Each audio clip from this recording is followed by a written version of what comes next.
Selamat pagi Ibu, perkenalkan saya Dr. Muda Ivani.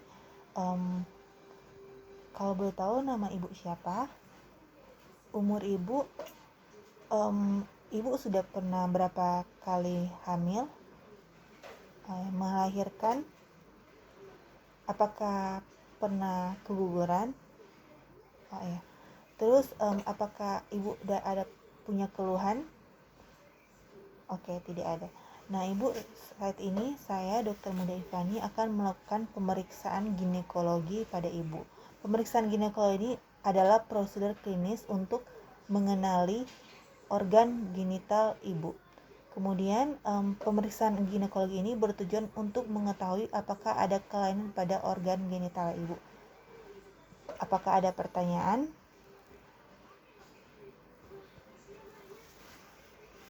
Mungkin pada pemeriksaan ginekologi ini akan terasa tidak nyaman, tapi pemeriksaan ginekologi ini tidak akan membahayakan organ genital Ibu.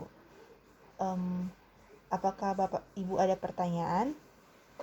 Jika tidak ada, apakah Ibu setuju untuk dilakukan pemeriksaan ginekologi ini?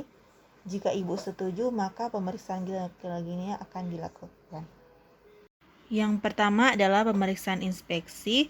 Pasien dibaringkan dengan posisi litotomi. Kemudian saya sebagai pemeriksa berada di depan pasien. Kemudian lampu sorot dinyalakan.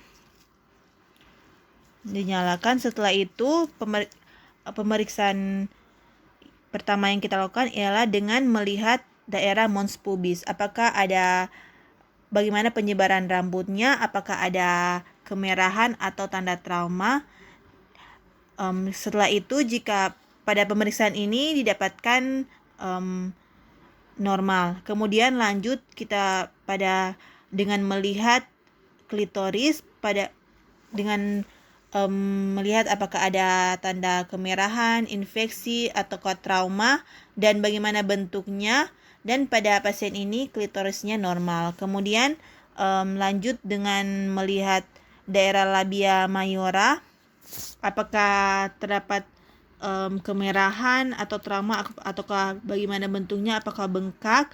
Kemudian setelah itu kita lanjut pada daerah uretra, apakah terdapat discharge atau terdapat kemerahan atau terdapat tumor. Dan pada pasien ini labia mayora dan uretranya normal. Kemudian lanjut kepada daerah perineumnya, apakah terdapat tanda-tanda infeksi atau tumor. Dan pada pasien ini pemeriksaannya normal. Pemeriksaan selanjutnya yaitu dengan palpasi kelenjar Bartholin, yaitu dengan pemeriksa dengan menggunakan tangan kanan dengan jempol dan telunjuk, kemudian memasukkan ke arah labia mayora, kemudian tangan telunjuk dan jempol ini memijat-mijat dengan arah memutar yang bertujuan untuk mengetahui jika terdapat sekret yang keluar, dan kemudian sekret yang keluar itu akan dikirim atau akan dilakukan pemeriksaan lebih lanjut. Pemeriksaan selanjutnya ialah pemeriksaan inspekulo. Ibu, nanti saya akan memasukkan alat inspekulo ke dalam vagina Ibu. Nanti Ibu rileks ya. Ibu inspekulo dipegang dengan tangan kanan, kemudian tangan kiri yaitu dengan membuka daerah vagina Ibu. Ibu tarik nafas ya, Bu. Inspekulo sebelumnya dibuka kuncinya, kemudian dimasukkan dengan arah horizontal dengan secara perlahan-lahan. Setelah masuk setengah, kemudian lalu diputar searah 90 derajat. Setelah 90 derajat, kemudian dibuka kembali inspekulonya, dan setelah inspekulonya daerah serviksnya terlihat, kemudian dikunci inspekulonya. Nah, saat serviks sudah terlihat dengan baik, maka saya sebagai pemeriksa akan melihat bagaimana daerah vagina ibu, apakah terdapat tumor atau apakah terdapat sekret atau keputihan, kemudian apakah ada tanda-tanda peradangan atau tanda-tanda keganasan dalam serviks ibu. Dan pada pemeriksaan ini didapatkan bahwa serviks ibu normal.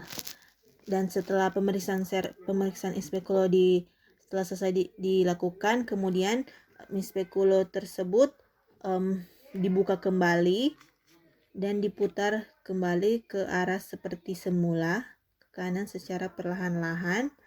Dan setelah dibuka perlahan, setelah dimiringkan ke arah horizontal, kemudian dikeluarkan secara perlahan-lahan.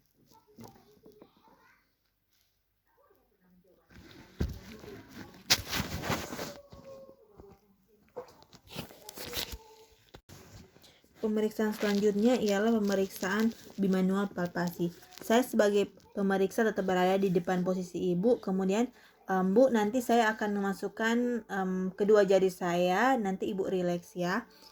Tangan kanan saya, jari telunjuk dan jarum manis dimasukkan ke daerah vagina, kemudian tangan kiri saya membuka daerah labia mayor, kemudian dimasukkan, dan setelah jari saya sampai ke daerah serviks, saya akan menilai daerah serviks konsistensinya, apakah ada berbenjol-benjol atau apakah licin, permukaannya licin, kemudian apakah dia rapuh, dan jika serviks mudah rapuh dan juga ada terdapat daerah berbenjol-benjol, maka kemungkinan terdapat keganasan.